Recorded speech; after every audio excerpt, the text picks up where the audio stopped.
So I'm just going to quickly show you how to make some bias binding. Now there's different ways of making bias binding. You can get these gadgets, which have been around for years, which are bias binder makers, like so. Or you can actually get a machine, I think, for making bias binding. But anyway, I'm going to show you the simplest way of making it possible. Well, as simple as I've ever done it. So with your bias binding, you're basically creating something that's got a bit of stretch to it, as you can see. So that is your bias. It's done on the cross. So what I'm going to do is, this is a piece of fabric that's been left over obviously from a project that I'm currently working on because I want to match it up. So I'm going to I want the section coming across here, and in order for me to do that I have to do salvage to salvage.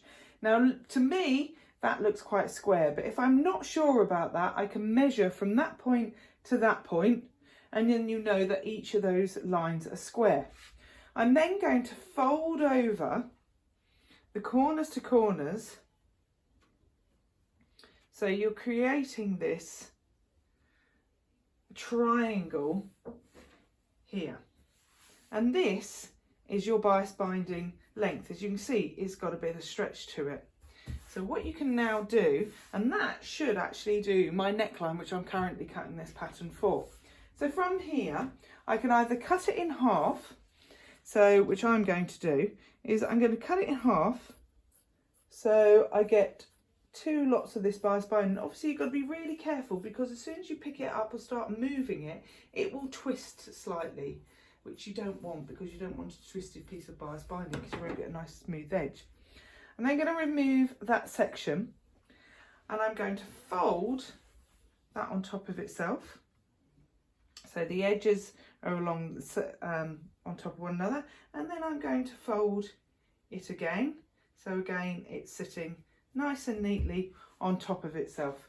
I'm then going to take, and you can do this using a rule, obviously again, where I've spoken about these before in one of the projects. These are my French curves, and I want to do this bias binding, so I want it overall about 1.5 centimetres to 2 centimetres, but about 1.5 centimetres. I then need to have edges to turn it in, so I'm going to make this about, let's go with about 3 centimetres. So I'm going to create myself a line of 3 centimetres, so like so, and then I'm just going to draw that line down there. I'm then going to pin each side of it to create my bias binding length. So again, being really careful not to move your fabric too much, otherwise your bias binding will be a bit wobbly. So there we are with that piece. So then when I cut down this line, I'm going to be creating myself a strip of continuous bias, or the start of the strip of my continuous bias, like so. Okay, so that is now my bias binding done, or its start of it being done. Now it depends how you want to do this. I'm using this for a neckline, so all I want to do is actually turn one side up of my bias binding, because the other side is going to go along my neckline. But in order to make this even, what I tend to do is with an iron, and I'll show you up here, with an iron I'm going to iron it in half first, and then I'm going to drop it back down, and when I've got my ironing line, I'm then going to fold that section there up to my ironing line. So then I've got my edging, and if I did the same on the other side, you'd end up with your bias binding strip. So you should end up with, if I get this right, 1.5 centimetres bias binding strip. Now depending on what you want to do, you may want to do this, you might want to make it wider so you get a wider piece of bias binding. Now with this gadget, these gadgets, you basically, you thread these through, and that creates this bias binding out of the bottom, but sometimes it's really fiddly to do. So I've done this, and that, you know, the cheapest, easiest way, especially for beginners, of how to do this. So we fold it in half, like so.